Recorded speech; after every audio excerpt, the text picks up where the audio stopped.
a baby? Listen, lady. What do you see when you look at the child? What? Look, lady. I don't want to describe the scene. This screen is very, very bad. All right, the little baby head is open. What is her name, sir? Mama, son, hello. What is your name? I'm Robert Stewart. This is one of the most disturbing cases I've ever seen in my life. It's a good reason to retire at some point. In today's case, we will be bringing awareness to mental health and child abuse. Welcome back to another episode of Jazzyxcrime. This is the case of Deasia Watkins. Deasia had a rough and fairly heartbreaking childhood.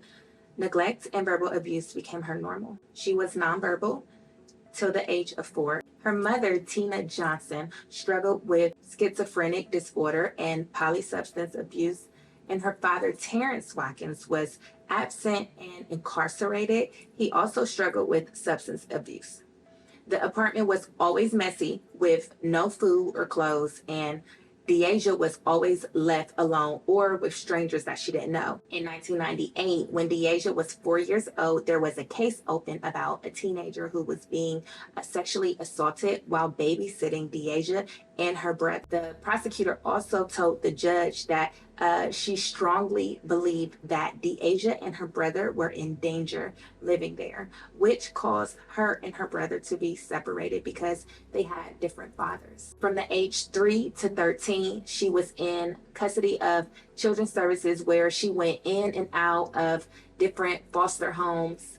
And although she had a social worker and was in counseling, she was in trouble with the law a lot, numerous times, and had to attend a lot of hearings, even being sent to an emergency shelter for kids. And it was reported by her counselor that she suffered from grief and abandonment issues, and she had no vocabulary. Deasia moved to Cincinnati, Ohio to live with her aunt, where she was now very happy and healthy. But due to personal issues, her aunt gave up her custody rights and said she could no longer take care of her. Deasia was homeless and motherless yet again, until a friend of the family named Barbara Owens said she would love to take care of Deasia. She had 10 kids of her own, so it's evident Deasia will always be stable and grow some social skills living with other kids her age. Miss Barbara saw, I don't know why I want to say Miss Barbara, but it's just so fitting. Miss Barbara saw so much potential inside of Deasia and could tell she had her guard up. And just 4 years later, Deasia was still making progress. She had good grades in school, and she was just doing really good under the care of Miss Barbara. And she continued counseling, and then unexpectedly, Deasia's mother returned and wanted Deasia back, writing a letter to the court saying she is now stable and she's healthy. She has a healthy environment to be able to care for her children, and she really misses them. But Miss Barbara didn't trust this. It was apparent Deasia was finally healing, and Miss Barbara didn't think it was a good idea to send her back to her mom. Deasia and her mom set up counseling sessions though, and they were going, but of course, Deasia's mom never showed up, and Miss Barbara was not surprised. However, Mom Tina, her name is Tina, Mom Tina wrote the court another letter saying she missed the bus, and it was an hour before the next one had came. And so now Miss Barbara and Mom Tina is in a custody battle for Deasia. And Deasia is old enough to understand exactly what is taking place. So she didn't say much, but how she felt showed in her report card at school. Her grades started to drop. So for the next year, Mom Tina and her family members were harassing Miss Barbara to give Deasia back. So by 2007, Miss Barbara couldn't handle the harassment any longer, and she called Deasia's social worker and was like, I'm giving up custody. So Deasia was immediately placed in a shelter home for kids, and another family member named Michelle Johnson got temporary custody of her. But Deasia stayed in contact with Miss Barbara. When Deasia turned 19, she moved out to go live with her boyfriend. In 2014, Deasia was pregnant, and she told Miss Barbara she was so happy, and all she wanted was to give her baby the love she never received, and show her baby a real mom. December 4th, 2014, Deasia Watkins and her boyfriend James Brown had a baby girl and named her Deasia Watkins. However, by the month of March, Deasia and James' relationship had ran its course, and Deasia moved in with her aunt, who had adopted the baby because she was diagnosed with postpartum psychosis, and the father, James, wasn't permitted to sign the birth certificate because when the baby was born, his ID was expired. So her aunt promised to keep the baby safe and healthy.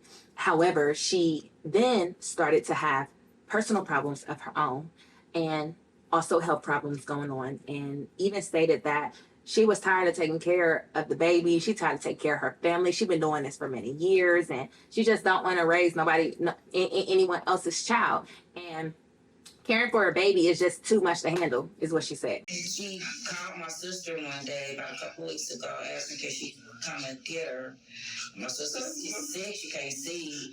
My sister said, I can't drive. I shouldn't be driving because I'm sick right now. She was crying so hard, like, please, ain't Debbie come and get me. And she went and got her. So here we are, another baby getting passed around just like Deasia's childhood. The morning of March 16th at 5 a.m., Aunt Deborah's son, Robert Stewart, dropped his kids off to his mother's house so he could go to work.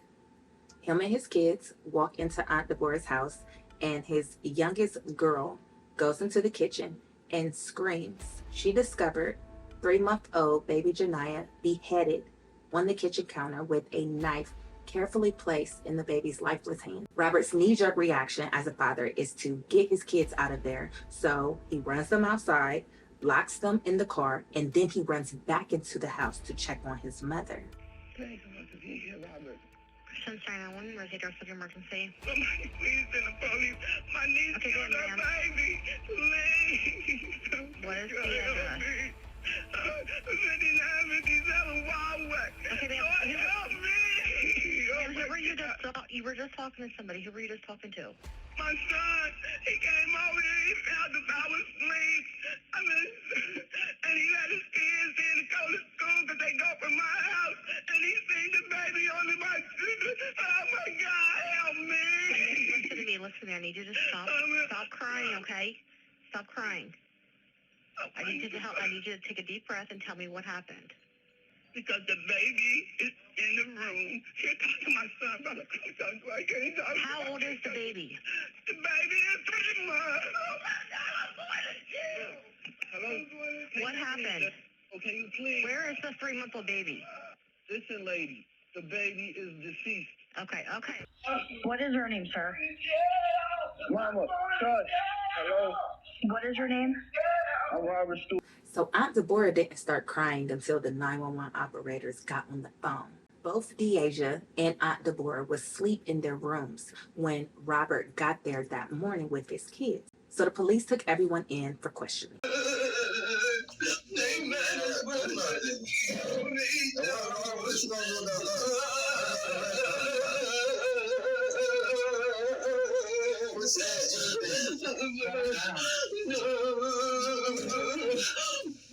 Scoot over a little more. I'm make it easier.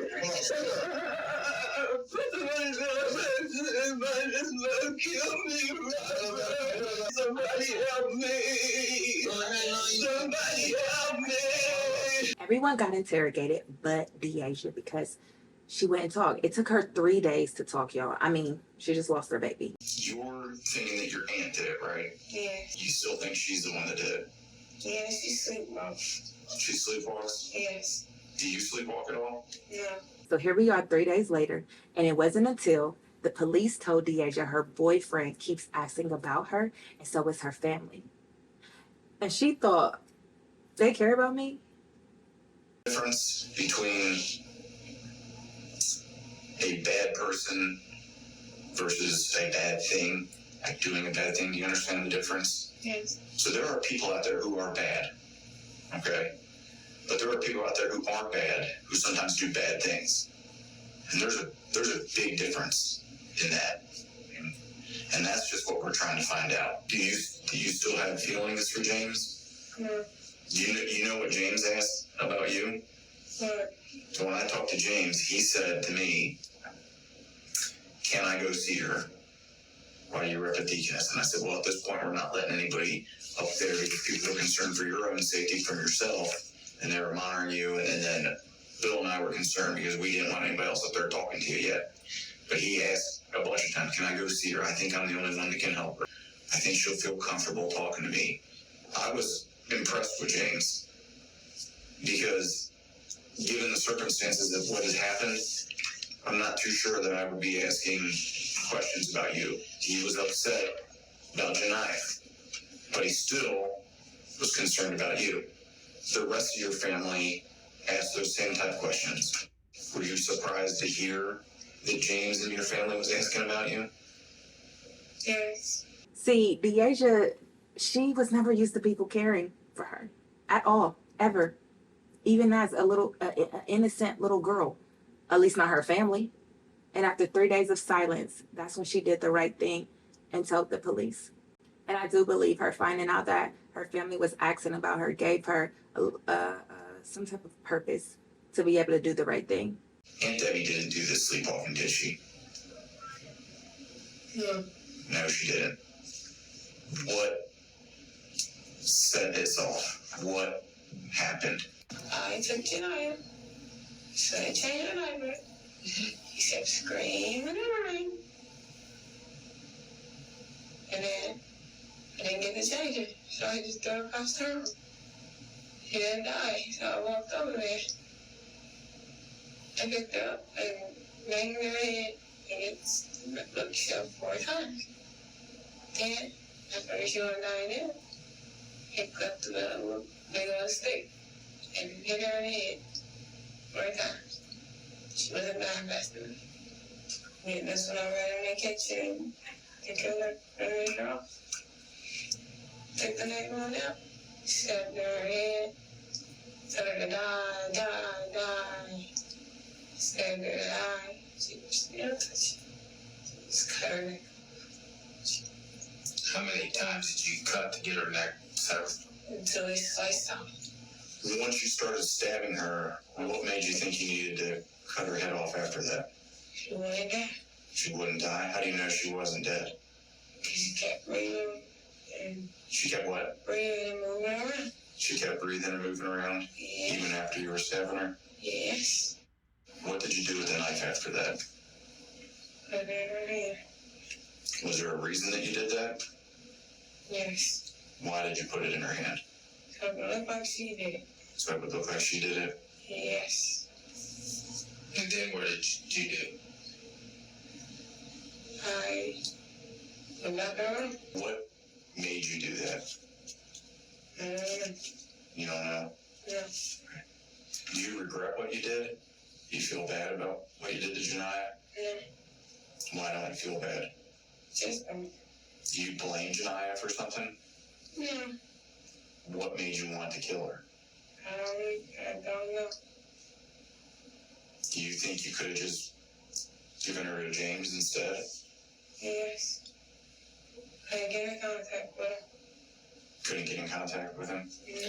Jane, how long before Robert showed up? A good 15.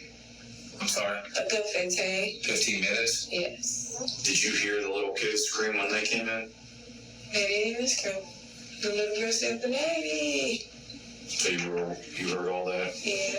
Yes. So I know y'all like, whoa. So reports show that back when Deasia and James were together, a month after baby Janiyah was born, I don't know if it's Janaea or Janiyah, but after the baby was born, Deasia started talking about religion and demons being present. She would randomly bust out crying, and James didn't know what to do. He would just hold her down as she screamed. And the things that she would be saying is like, why God? Why me? Who are these demons? Please stop it.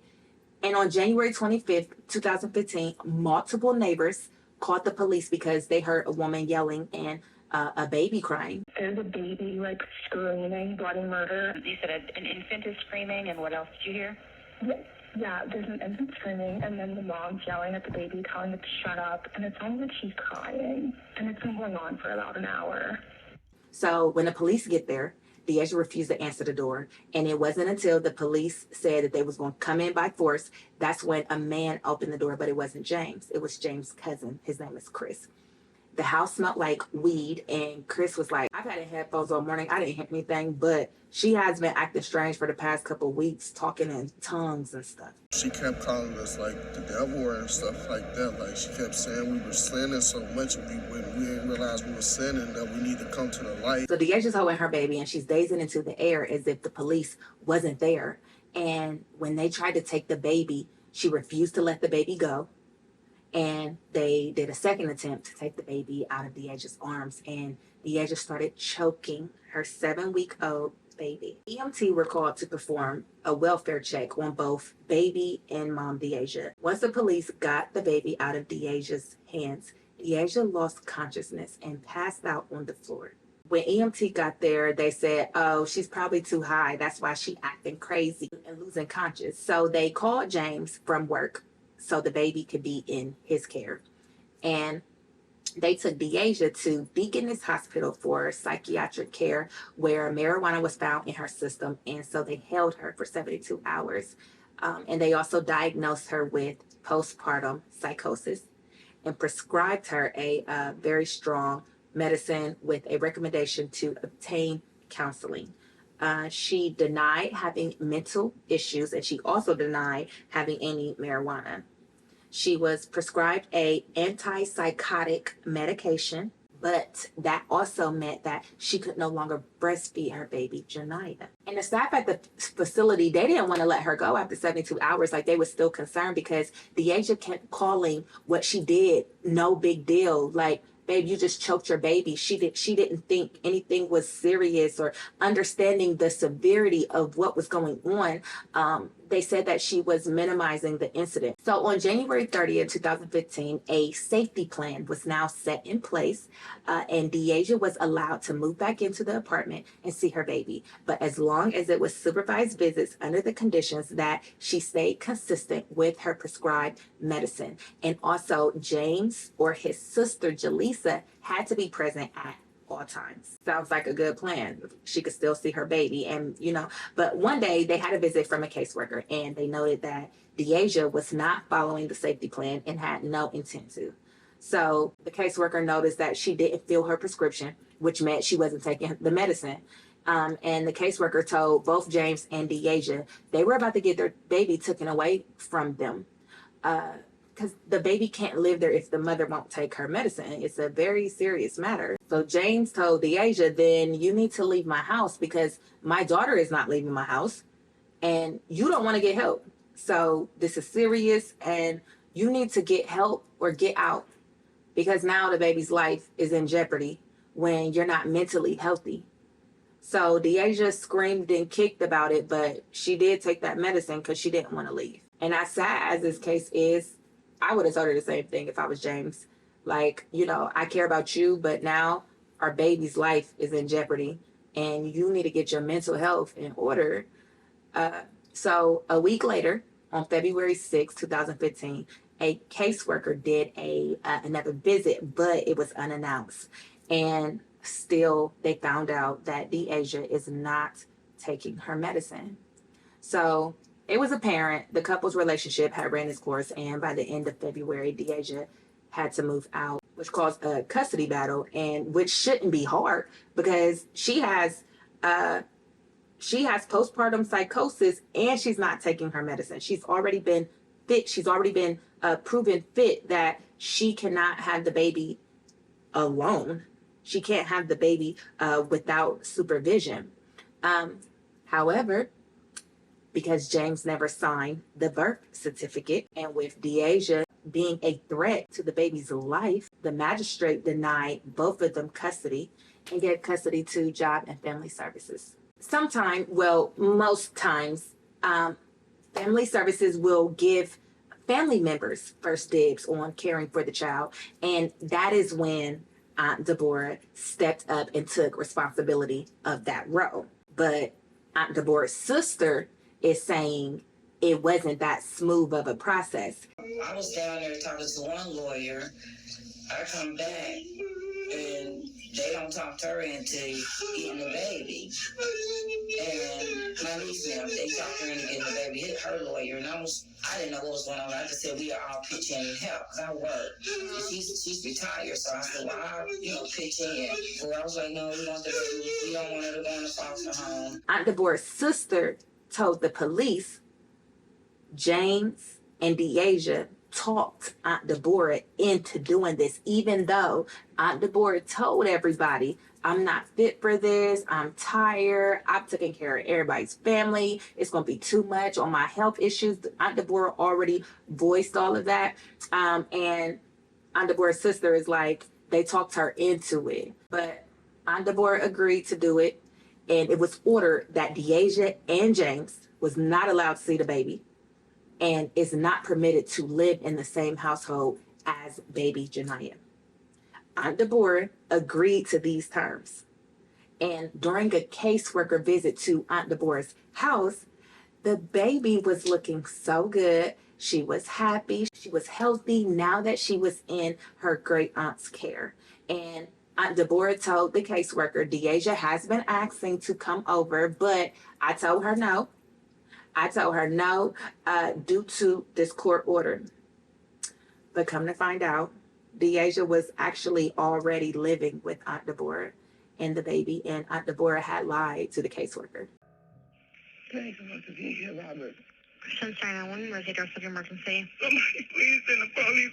She got the baby, and so then when I guess she was supposed to be around.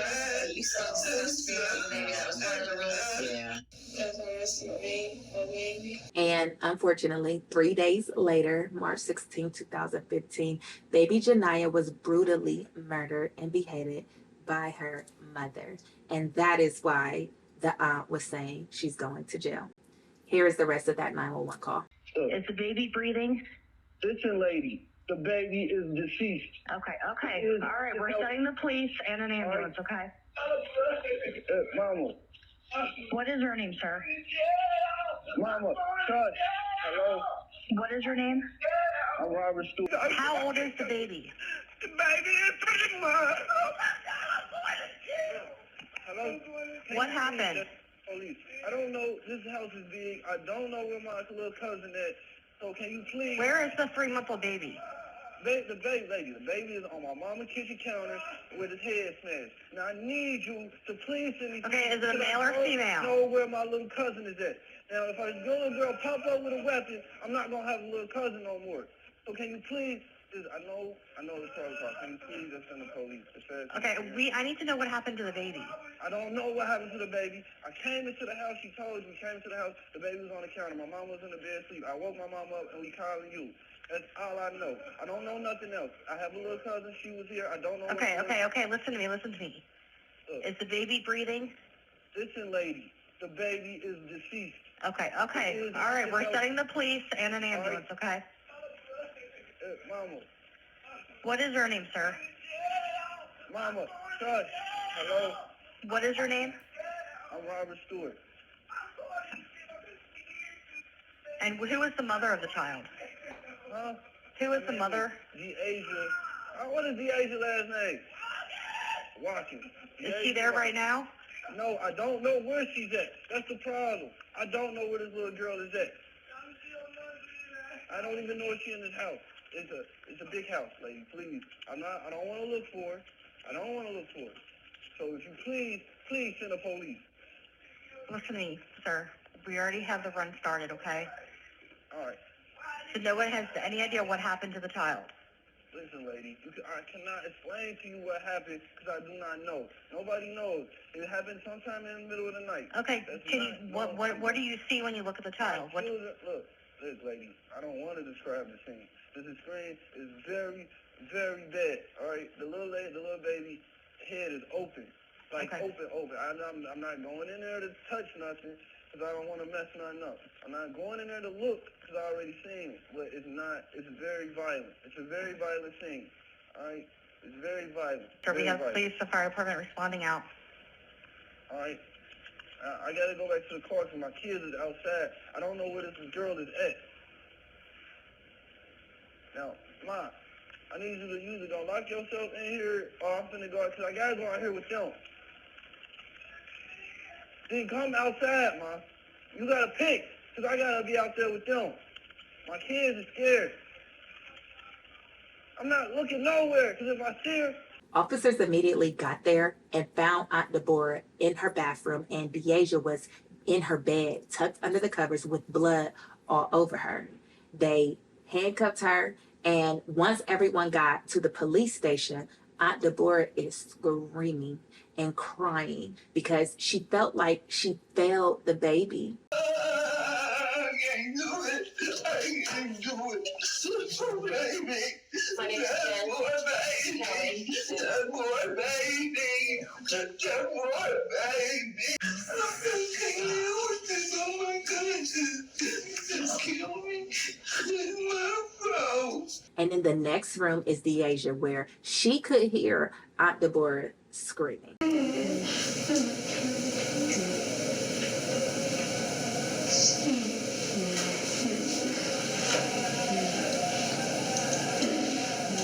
But it's as if she really wasn't present.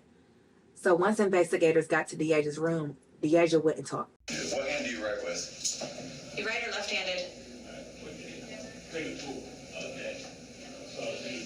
Are you right or left-handed so I can uncuff the other hand? Just forget it. Jake's gonna read something for you, okay? Just pay attention to him. All right. That you need, and I can't do that without even knowing who you are. All I know is you go by DD. So how do you spell your name? We're gonna take some pictures of you, okay? And we're gonna get you some other clothes. I would like to sit down and talk with you and be able to see what you need that we can help you with, but I can't do that unless you talk back to me. DD, go ahead and stand up. Stand up. You have gloves on? Yeah. Paper, stand up. Go ahead and stand up.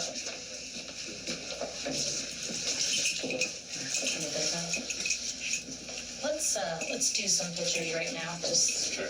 need proper. I'm right there.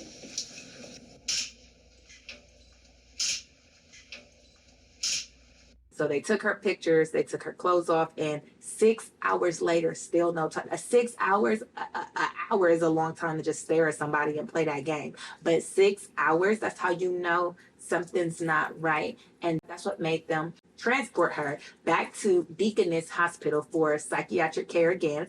And 3 days later, that's when she came back to tell the story. She was able to talk. And that's when, she initially still denied. Even after the 3 days, she went back to interrogate and she lied to the detectives. And that's when she was like, my aunt sleepwalked, my aunt killed the baby. And it wasn't until the detectives told her, your family and James cares about you. They're asking about you. And then that's when she told what she did to her baby and confessed to these horrific things she had done. Initially, Deasia pleaded not guilty due to insanity. It was required she get psychiatric treatment, and after completing that treatment, she then pleaded guilty. Nothing good could come out of this case, to be honest with you. Regardless of what anybody said. It was very gruesome, a very emotional situation, emotional for the family that was here, emotional for her. It's just devastating. February 2017, she was sentenced 15 years to life, but she would be eligible for parole in 7 years at the time of this recording. One of the most grotesque crime scenes I've seen in the 30 years I've been assistant prosecutor. It's an unbelievable act. There was an enormous amount of evidence that demonstrated the defendant appreciated the wrongfulness of her conduct. Always remember the power of your words. You never know what people are going through. Click here for more children cases, or if you'd like to subscribe to this channel so that you never miss another video, click right here. I love you, and I will see you guys in the next episode of Jazzy Times Crime.